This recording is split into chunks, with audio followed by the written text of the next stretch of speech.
पास algorithm आता है, बहुत सारे एल्गोरिथम्स आते हैं, उनमें से हमारे पास एक एल्गोरिथम है बैंकर्स एल्गोरिथम, इसके ऊपर हम डिस्कस करेंगे। सो बैंकर्स एल्गोरिथम को क्या कहते हैं? बैंकर्स एल्गोरिथम को कहते हैं डेडलॉक डिटेक्शन एल्गोरिथम या फिर डेडलॉक अवॉइडेंस एल्गोरिथम। यानी ये डेडलॉक को डिटेक्ट भी करता है और डेडलॉक को क्या करता है? अवॉइड भी करता है। ठीक है, तो फॉर एग्जांपल यहाँ पर आपको ये टेबल नजर आ रहा होगा, इस टेबल के अंदर आप देखेंगे हमारे पास कुछ मल्टीपल प्रोसेसेस हैं और मल्टीपल रिसोर्सेज हमारे पास कुछ अवेलेबल हैं। अब हमें करना क्या है कि हमारे पास कौन से प्रोसेस को कौन सा रिसोर्स रिक्वायर्ड है, तो ये हमें क्या करके देता है? जो डेडलॉक एल्गोरिथम है, बैंकर्स एल्गोरिथम, ये हमें एक सेफ रूट प्रोवाइड करके देता है, जिसको हम कहते हैं सेफ रूट। ये सेफ रूट क्या होता है कि आपको बताएगा कि भाई सबसे पहले रिसोर्स कौन से प्रोसेस को मिलेगा, उसके बाद कौन से प्रोसेस को मिलेगा, उसके बाद कौन से प्रोसेस को मिलेगा, वन बाय वन आपको एक सेफ रूट प्रोवाइड करता है। और अगर आपके प्रोसेसेस के और रिसोर्सेज के बीच में ये सेफ रूट क्रिएट नहीं होता है, तो उसको हम कहते हैं ये अनसेफ रूट है। यानी यहाँ पर डेडलॉक आ जाएगा, कुछ भी करें ये डेडलॉक खत्म नहीं हो सकता। इसको हम कहते हैं डेडलॉक डिटेक्शन और डेडलॉक अवॉइडेंस, कि हम लोग डेडलॉक को अवॉइड कैसे करेंगे? सेफ रूट के जरिए करेंगे। यानी एक सेफ रूट प्रोवाइड करेंगे जिसके जरिए हम लोग कहेंगे कि हमारे पास क्या है, ये डेडलॉक अवॉइड हो जाएगा। सो यहाँ पर देखें, हमारे पास सबसे पहले तो हमारे पास तीन रिसोर्सेज हैं, ए, बी एंड सी। ये ए हो सकता है प्रिंटर हो जाए, बी हो सकता है आपके पास सीपीयू, सी हो सकता है आपका हार्ड ड्राइव या कुछ भी। तो तीन तरह के आपके पास रिसोर्सेज हैं, उनको हमने ए बी सी नाम रखा है, आप कुछ भी नाम रखें इसको। और हमारे पास 5 प्रोसेस है, P1, P2, P3, P4 and P5। अब हमने क्या करना है कि हमें एक सेफ रूट प्रोवाइड करके देना है यूजिंग बैंकर्स एल्गोरिथम, कि हमारा जो प्रोसेस है उसको कौन सा सेफ रूट सूट करता है, वो कौन से सेफ रूट को यूज करेगा तो सारे प्रोसेसेस को सारे रिसोर्सेज अवेलेबल मिल जाएंगे। तो यहाँ पर देखें, सबसे पहले हमने क्या किया, हमारे पास चार तरह के एलोकेशन होती हैं। एक एलोकेशन है हमारे पास, दूसरा हमारे पास मैक्सिमम नीड है, तीसरा हमारे पास अवेलेबल है, चौथा हमारे पास है रिमेनिंग नीड। एलोकेशन का क्या मतलब है? एलोकेशन का मतलब ये है कि कौन कौन से रिसोर्सेज कितने कितने प्रोसेसेस को एलोकेट हुए हैं, इसको हम कहते हैं एलोकेशन। यानी कौन से प्रोसेस को कौन सा, यानी कौन से प्रोसेस को कौन से रिसोर्सेज मिल चुके हैं, एलोकेट हो चुके हैं, उसको हम कहते हैं एलोकेशन। और कितने इसको रिक्वायर्ड थे, उसको हम कहते हैं मैक्सिमम नीड। और इस वक्त कितने हमारे पास रिसोर्सेज अवेलेबल हैं, यानी कितने इस वक्त रिमेनिंग अवेलेबल है, इसको हम कहते हैं अवेलेबल रिसोर्सेज। और आखिर में कहते हैं कि प्रोसेस को मजीद कितने रिक्वायर्ड हैं, एलोकेशन के अलावा मजीद कितने रिक्वायर्ड हैं, इसको हम कहते हैं रिमेनिंग नीड। तो ये चार चीजें हमने टेबल में फिट करनी होती है, इसके जरिए हम लोग क्या निकाल के देते हैं? सेफ रूट निकाल के देता है हमें कौन? Bankers algorithm.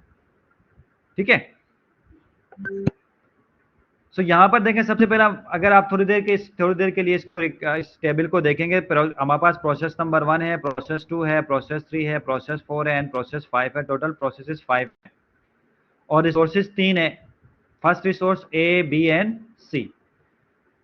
अब यहाँ पर अगर देखें आपके प्रोसेस नंबर 1 को, यानी प्रोसेस नंबर 1 को रिसोर्स नंबर ए कितना एलोकेट हुआ, रिसोर्स नंबर बी कितना एलोकेट हुआ, रिसोर्स नंबर सी कितना एलोकेट हुआ। तो यहाँ पर देखें, हमारे पास प्रोसेस नंबर 1 को रिसोर्स नंबर ए जो है कुछ भी एलोकेट नहीं हुआ, यानी 0 है। प्रोसेस 1 को रिसोर्स नंबर बी कितना एलोकेट हुआ है?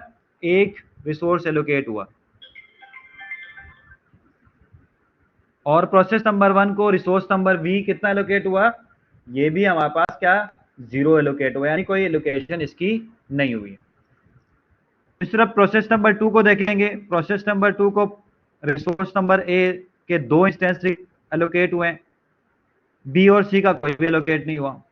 प्रोसेस 3 में आ जाएं, प्रोसेस 3 में हमारे पास रिसोर्स नंबर ए जो है वो उसको 3 एलोकेट हुए हैं, बी नहीं एलोकेट हुआ और सी 2 भी एलोकेट हुआ। इस तरह P4 और P5 में भी आप इसके एलोकेशन देख सकते हैं। ये आपको गिवन होगा कि कौन से प्रोसेस को कौन से रिसोर्स कितना एलोकेट हो गया। ठीक है, उसके बाद हमारे पास आता है मैक्सिमम नीड। ये भी आपको पहले से गिवन होता है कि हमारे पास हर प्रोसेस को कितने कितने रिसोर्सेज रिक्वायर्ड हैं। तो प्रोसेस नंबर 1 को 7 जो रिक्वायर्ड है वो प्रोसेस ए रिक्वायर्ड है, रिसोर्स ए रिक्वायर्ड है, रिसोर्स बी 5 रिक्वायर्ड है और रिसोर्स सी 3 रिक्वायर्ड है। तो ये रिक्वायरमेंट आपने पहले से लिख दी कि मैक्सिमम नीड क्या है, ये है आपके पास। प्रोसेस 1 के लिए 7, प्रोसेस 2 के लिए 5, प्रोसेस 1 के लिए रिसोर्स ए जो है 7 रिक्वायर्ड है,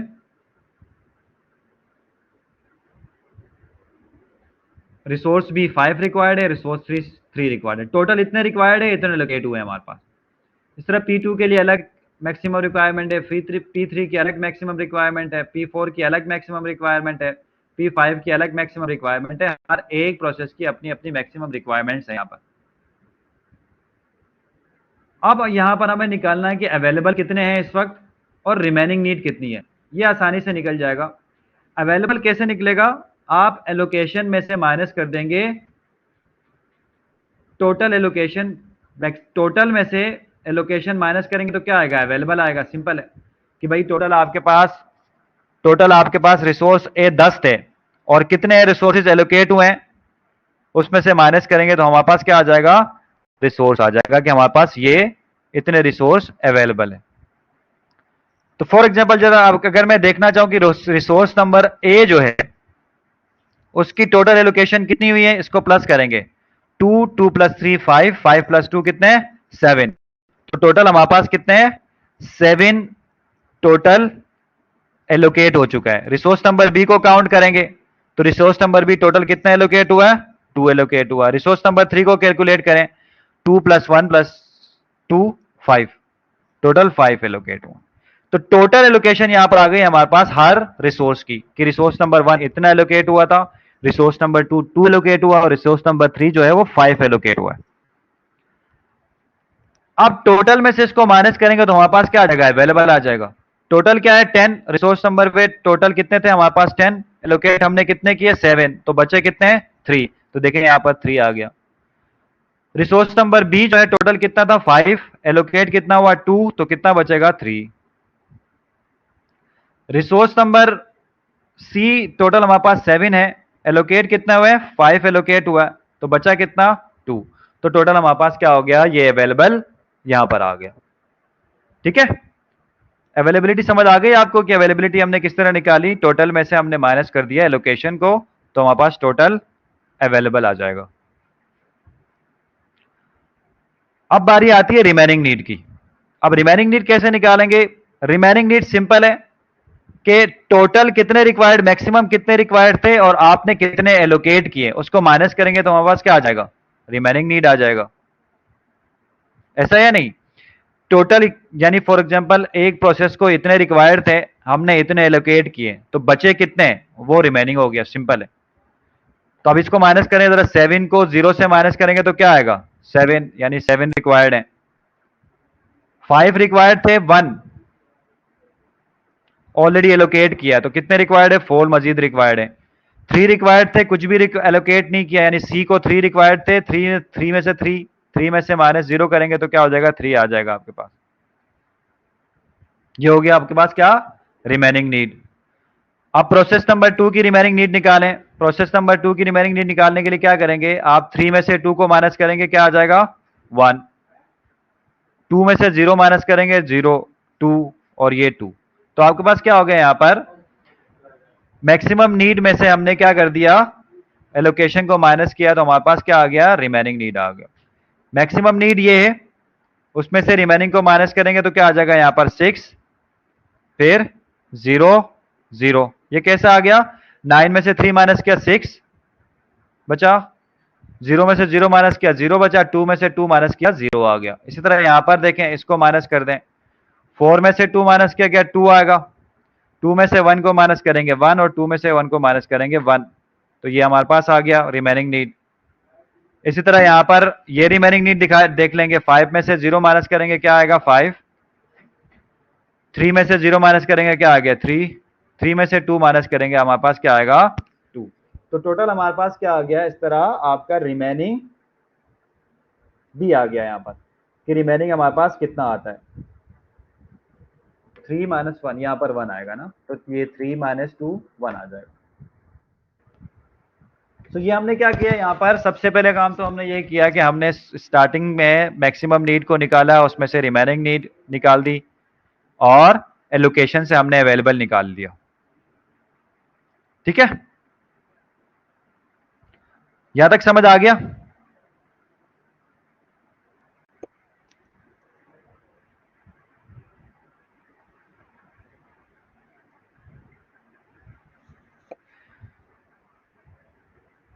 P2 की अवेलेबिलिटी जो है ना, अब P2 के अब क्योंकि अवेलेबल जितने बचेंगे उसको हम कहते हैं अवेलेबल।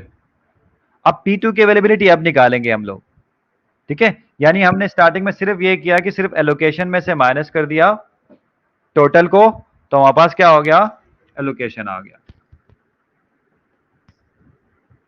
एलोकेशन को रिपीट कर देखो, एलोकेशन आपको पहले से गिवन होगा। अवेलेबल कैसे निकालेंगे भाई, रिसोर्स नंबर ए टोटल कितना यूज हो गया, 7 टाइम यूज हुआ। रिसोर्स नंबर बी टोटल कितना यूज हुआ, 2 टाइम यूज हुआ। रिसोर्स नंबर 3 टोटल कितना यूज हुआ, 5 टाइम यूज हुआ। तो टोटल हमारे पास रिसोर्स नंबर ए कितना था, 10 था। 10 में से 7 निकालेंगे, क्या बचा, 3 अवेलेबल। रिसोर्स नंबर 2 यानी बी टोटल 5 थे, 2 यूज हो गया, बाकी कितना बचा, 3 बच गया। रिसोर्स नंबर सी 7 थे, 7 में से कितना यूज हुआ, 5 यूज हुआ, बचा कितना, 2। तो ये इसकी अवेलेबिलिटी आ गई यहाँ पर। ठीक है, बाकी रिमेनिंग को आपने सिर्फ मैक्सिमम को माइनस करना है लोकेशन से, तो आपके पास रिमेनिंग आ जाएगा।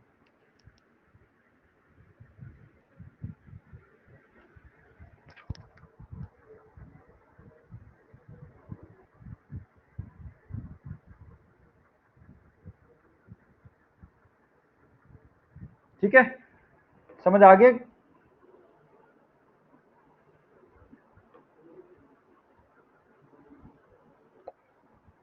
अब हम लोग यहाँ पर, अब ये तो हो गया क्या, मैक्सिमम नीड हमने निकाली, अवेलेबल निकाली। अब हमें वन बाय वन प्रोसेसेस को क्या करने हैं, रिसोर्सेज एलोकेट करने हैं, रिसोर्सेज देने हैं, जो अवेलेबल हैं वो देने हैं।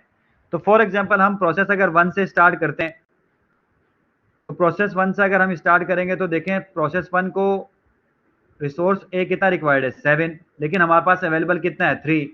तो यहाँ पर डेडलॉक आ गया। इसी तरह प्रोसेस बी को देखें, बी हमारे पास कितना रिक्वायर्ड है, 4, हमारे पास बी कितना है, 3, यहाँ पर भी डेडलॉक आ गया। सी हमारे पास कितना है, टोटल रिमेनिंग 3 है, यानी प्रोसेस 1 को सी 3 रिक्वायर्ड है, लेकिन हमारे पास कितने यहाँ पर 2 है। तो यहाँ पर क्या हो गया, हमारे पास डेडलॉक आ गया। जब डेडलॉक आता है तो आप क्या करते हैं, उस प्रोसेस को वो रिसोर्स एलोकेट नहीं करते हैं, फिर आप नेक्स्ट प्रोसेस को देखते हैं। जब तक तीनों रिसोर्सेज प्रॉपरली एलोकेट नहीं होंगे तब तक आप एलोकेट नहीं कर सकते। यानी होना क्या चाहिए, हमेशा जो आपका मैक्सिमम नीड है, हमेशा जो आपका अवेलेबल है वो लेस देन होना चाहिए किसके, सॉरी ग्रेटर देन होना चाहिए किसके, रिमेनिंग के।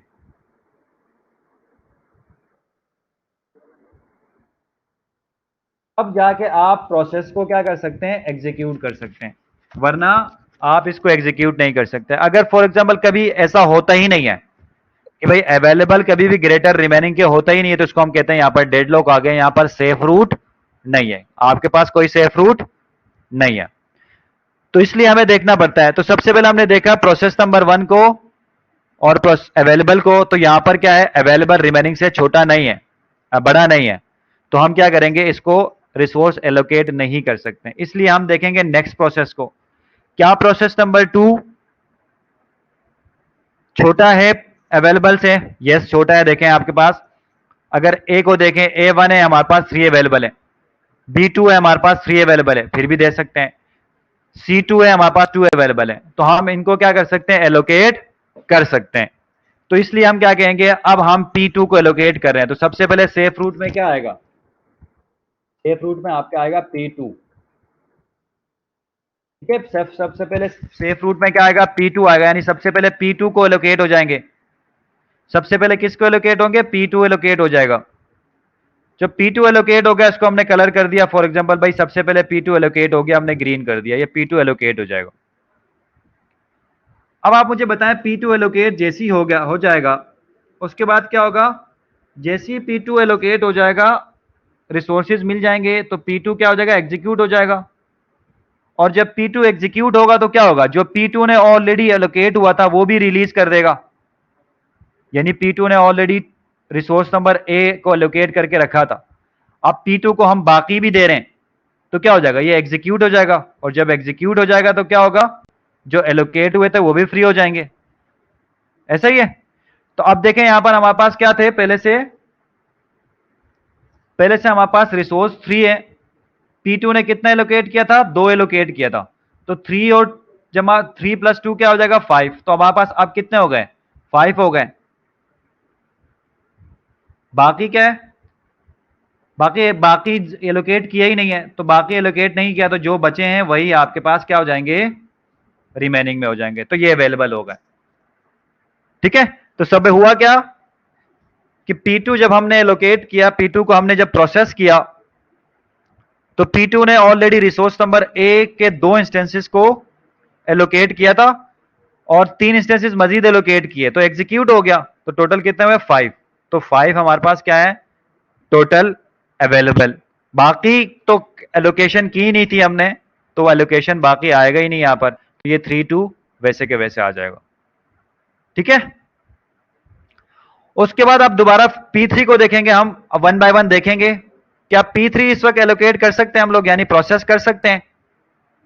नहीं कर सकते। क्यों नहीं कर सकते हैं, देखिए अब हमारे पास टोटल कितने रिक्वायर्ड है, 6, हमारे पास कितने हैं, 5 हैं। तो बाकी तो एलोकेट कर सकता हूं लेकिन इस 5 को नहीं कर सकता, तो बाकी भी डेडलॉक आ जाएगा। एक में अगर डेडलॉक आ गया, एक रिसोर्स में भी डेडलॉक आ गया, तो इसका मतलब क्या पर ये डेडलॉक है, तो हम P3 को भी एग्जीक्यूट नहीं कर सकते। इसके बाद हम नेक्स्ट पे जाएंगे। P2 को P4 को देखें, P4 को हम एग्जीक्यूट कर सकते हैं, बिल्कुल P4 को हम एग्जीक्यूट करेंगे दूसरे नंबर पे। जब P3 को एग्जीक्यूट करेंगे, P4 को एग्जीक्यूट करेंगे तो देखें P4 ने ऑलरेडी ये एलोकेट करके रखा है अपने पास। अब ये क्या हो जाएंगे, प्लस हो जाएंगे। तो अब जब प्लस हो जाएंगे तो क्या हो जाएगा आपके पास,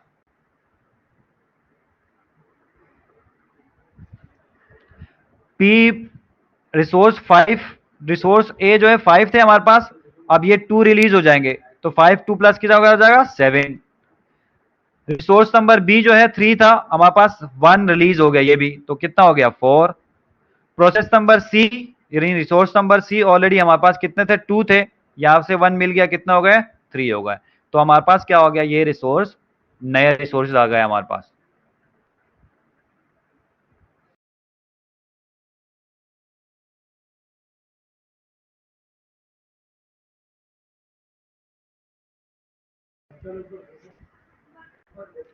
ठीक है।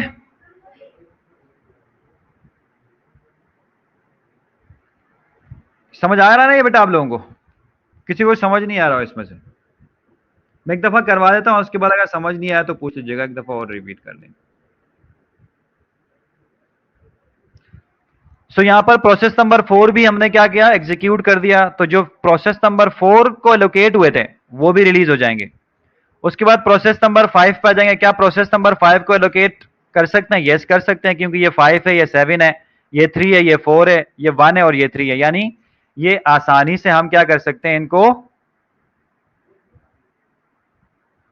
प्रोसेस कर सकते हैं। तो तीसरे नंबर पे हम किसको प्रोसेस करेंगे, प्रोसेस करेंगे हम प्रोसेस नंबर 5 को। तो जब प्रोसेस नंबर 5 को यहां पर करेंगे तो यहां पर क्या आएगा, हमारे पास ऑलरेडी 7 थे, इसने यहां पर 0 एलोकेट हुआ था, तो 7 के 7 वैसे ही आ जाएगा। 4 था, 4 में से 0 एलोकेट हुआ था तो 4 ही आ जाएगा। 3 में 3 और ये 2 कितना एलोकेट हुआ था, 5, तो टोटल आपके पास आ जाएगा 7 4 और 5 आ जाएगा। ठीक है। तो ये भी हमारे पास क्या हो जाएगा, एलोकेट हो गया प्रोसेस नंबर 5 भी। अब दोबारा हम प्रोसेस नंबर 1 पे जाएंगे, क्योंकि अब हमने अब क्या प्रोसेस नंबर 1 को एग्जीक्यूट कर सकते हैं? यस बिल्कुल कर सकते हैं, क्योंकि ये भी 7 है, ये भी 7 है, ये 4 है, ये भी 4 है, ये 3 है, ये 5 है, तो हम आसानी से इसको प्रोसेस कर सकते हैं, एग्जीक्यूट कर सकते हैं। तो चौथे नंबर पे अब यहां पर हमने, उसके बाद यहां पर बताना P2 के बाद हमने सेफ रूट कौन सा बनाया, P3 बनाया। फिर सेफ रूट कौन सा बनाया, तो P3 नहीं बनाया बल्कि P4 बनाया। P4 के बाद P5, उसके बाद आप कौन सा करने जा रहे हैं, P1 को एग्जीक्यूट करने जा रहे हैं, ये सेफ रूट बनेगा P1। अब ये P1 को करने जा रहे हैं हम लोग एग्जीक्यूट, तो P1 यहां पर आ जाएगा हमारे पास, ये P1। अब P1 एग्जीक्यूट हो जाएगा, P1 हमारे पास ऑलरेडी 7 थे, P1 ने कुछ भी रिलीज नहीं किया, 7 के 7 आ जाएगा। यहां पर 4 था, P1 ने 1 और रिलीज कर दिया तो क्या आएगा, 5 आ गया। यहां पर 5 थे, P1 ने 0 रिलीज कर दिया तो 5 आ गया। ये तो हमारे पास 7, 5 और 5 आ गया। ठीक है, अब उसके बाद आखिर में कौन सा बच गया हमारे पास, P3 बच गया। तो अब आखिर में क्या करेंगे, P3 को एग्जीक्यूट करेंगे, ये P3 हमारे पास एग्जीक्यूट हो जाएगा। तो सेफ रूट आखिर में क्या बनेगा P3 का। ये सेफ रूट क्रिएट हो गया। अब देखें, अब P3 को जैसे ही हम लोग एग्जीक्यूट करेंगे, P3 का हमारे पास क्या था, 7 थे, P3 ने रिलीज कर दिया कितने, 3, तो कितना हुआ 10। 5 यहां पर था, P3 ने कितना रिलीज कर दिया, 0, तो यहां पर क्या आ गया 5। यहां पर 5 है, P3 ने कितना रिलीज कर दिया 2, तो कितना आया 7। तो अब आप देखें आखिर में एंड आपके पास जो अवेलेबल थे टोटल, उतना ही टोटल यहां पर आएगा। जब ये टोटल आ गया तो इसका मतलब आप ये समझें कि आपने क्या किया, प्रॉपर सोल्व कर लिया है। ये इक्वल होना चाहिए, टोटल कितने थे वही आ गए यहां पर एंड में।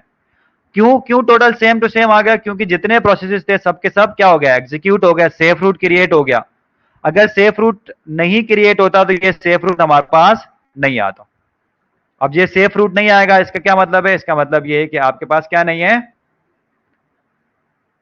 आपके पास, यानी हम इसको क्या कर सकते हैं, यहां पर डेडलॉक आ सकता है, डेडलॉक अवॉइडेंस नहीं हो रहा है। तो इसलिए हमने क्या कर दिया यहां पर, सबसे पहले P2 रन किया, हमने एग्जीक्यूट किया, उसके बाद P4 को एग्जीक्यूट किया, उसके बाद P5 को एग्जीक्यूट किया, फिर P1 को एग्जीक्यूट किया, और आखिर में हमने P3 को एग्जीक्यूट कर लिया। तो इस तरह हमारे पास क्या हो गया, एग्जीक्यूशन हो गया, और एंड में हमारे पास जो रिजल्ट आया वो क्या आया, सेम आ गया जो हमारे पास अवेलेबल थे।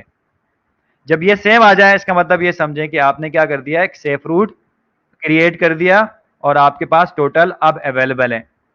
अब मजीद प्रोसेस आते जाएंगे और ये काम होता रहेगा। हमने स्टैटिकली किया ना, ये डायनेमिकली होता रहेगा। ठीक है।